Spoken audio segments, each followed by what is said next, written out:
Hey y'all, Wilson here.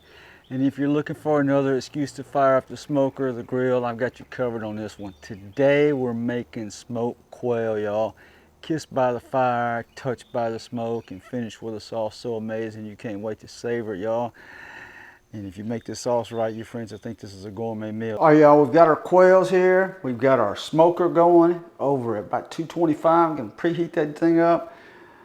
If you got a grill, medium-high heat, things cook really quick. If you're just gonna make the quail, this part's real simple for you. If you're gonna make the additional things I'm gonna make, which really make it divine and kick it up a notch, we're gonna preheat the oven to 400. So first thing we're gonna do, we've got a little quail here.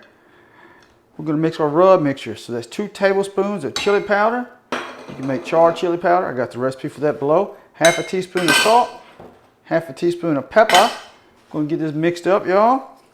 And then we're going to get it rubbed into our quail. Just as simple as this, y'all.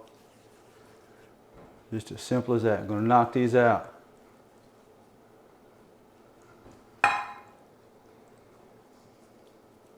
We've got our rustic roots, got some carrots, got some parsnips, easy to find in any grocery store. Got them all like in chunks like this, however you want to. Got some thyme we're gonna put in here. It's 1 teaspoon of that, 1/4 teaspoon of salt, 1/4 teaspoon of pepper. Get that in there. We're gonna put about a tablespoon of some olive oil in there, y'all. Give some extra depth to it. Maybe a tad bit more, y'all. Get these all mixed up. So we're gonna get these spread out on our baking sheet. I got some parchment paper laid down there to help it clean up some more. I don't care for a ton of cleanup, y'all. And then we are getting ready to start roasting these 400 degrees. Oh, roasting with flair, crackling with anticipation, y'all. That's gonna be 25 minutes, 400 degrees. Smoker going 225, y'all. Gonna put a little quails on there. You can see by the size of these, I'm going to hit it with some olive oil. It's not going to take very long for these to cook. If you don't have a sprayer, just put a brush on it. Give some more flavor, some more depth, y'all. Now, I'm going to put these in smoker 225. I'm going to come check on them in about 25 minutes. By then, they should be just right. If you're doing it in the smoker, look, we're going to cook these things at about an internal temperature, about 145. Shouldn't take very long. And then we're going to crank up the heat to about 425 degrees until they pop to 165, which won't take long at all. If you're doing it on the grill, fairly simple process. You just cook it about 15 minutes, flip it over, 15 minutes or 10 minutes, depending on how hot you got your flames going. Main thing is you want the internal temperature of these to be at 165. That means it's done, y'all. Hey, y'all, got our pie here going over some medium-high heat. We're gonna get our bacon, big old chunks and chunks and chunks of bacon going, y'all. We're gonna cook this till it's nice and crispy. Got our bacon done. Now we're gonna let it drain. We're gonna retain that grease, y'all. Next up, we're gonna keep the grease. We're gonna roast it. We're gonna get these onions going, roasting to caramelized perfection, y'all. Shouldn't take long, just so they're nice and tender. Look how beautiful these are, y'all. Done to perfection. Now we're going to add in our sliced up cabbage. You can make it thinner if you want to. Main thing is we're going to cook this down for about 5 to 7 minutes, y'all. Get it all mixed up and combined.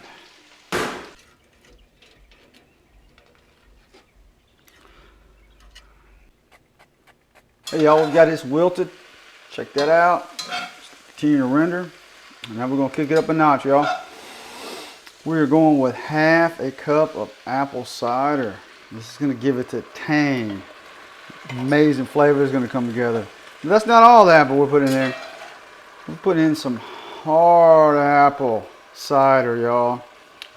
So that's 1/4 cup of hard apple cider and a 1/2 cup of apple cider vinegar, y'all. Looking for that twang. We're going to get it. We're going to put a little sweetness in there with a tablespoon of sugar, y'all. And then we're going with 1/2 teaspoon of salt and 1/2 teaspoon of pepper. At this point in time, we're going to keep cooking this stuff down. We're going to let it go just like this. We're going to put a lid on it and let it go for about 15 to 20 minutes. Do a little taste test once we get all this spread around. And it should be delightfully tangy. Oh yeah, 165. Had that temperature cranked up. Get that crispy skin on the back side of it. We don't want no soggy skin, y'all. Oh, heck yeah. It's time to bring these in the house and finish this meal off, y'all. Y'all been having these going for a while. This is exactly what we're looking for, nice and wilted. Taste test proves the tanginess is at its perfection. Now we're going to take our bacon, y'all. We're going to add it all back in. We're going to set this off to the side, remove it from the heat, y'all, and move on to our final step of this process. So hang with me. All right, y'all, we're crafting a symphony of flavors with this right here. We're going with half a cup of chicken stock. Freshly made this morning, but you do you however you want to. Then we got 1 tablespoon of honey. We want extra sweetness in the sauce. And the reduction of it is going to make it just utterly divine. Now we're going to kick it up some, y'all. We're going to put a cognac in there, about 1/4 cup. Get you a little bottle like this. That's about 1/4 cup. Close enough for what we're doing here today, y'all. And then we're going to go with some Grand Marnier. Now, Grand Marnier is cognac mixed with an orange liqueur.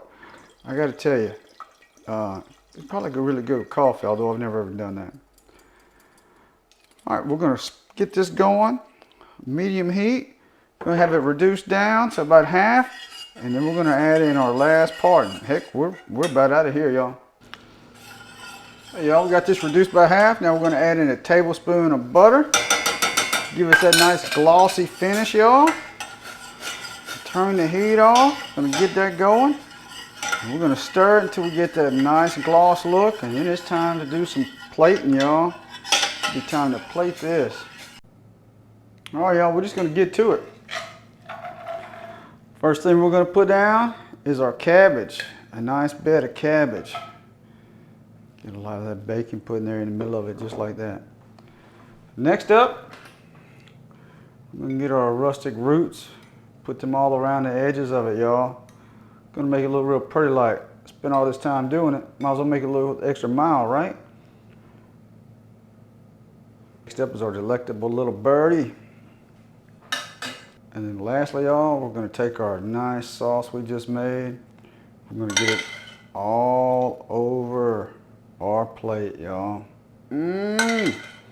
All over our little bird. This sauce is divine and amazing. All right, let me finish this up and the rest of these so I can get people fed. This is divine, y'all. Listen, dishing out fire-kissed surprises, plated with elegance. I promise you it's more than a meal. It's like a story kind of told through flavor.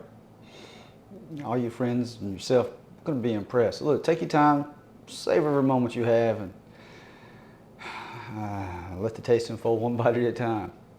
And I guarantee you, just like a moonlit night in the bayou, this here dish is going to leave you coming back for more. This recipe is going to be in my latest cookbook, Cajun Eats and Worldly Treats, of which all the proceeds from the sale will be donated to Canines for Warriors. That is caninesforwarriors.org, y'all. Look, they're a fantastic organization. They are determined to end veteran suicide. And Canines for Warriors provides highly trained service dogs, many of the dogs being rescues, y'all, to military veterans suffering from PTSD and trauma. You're helping dogs, you're helping veterans. I know if you can afford it, you will support those two things, right? So feel free to donate them to directly. The link is below. Or know that buying a copy of Cajun Eats and Worldly Treats, that you'll be making a difference in a veteran's life. So help out where you can.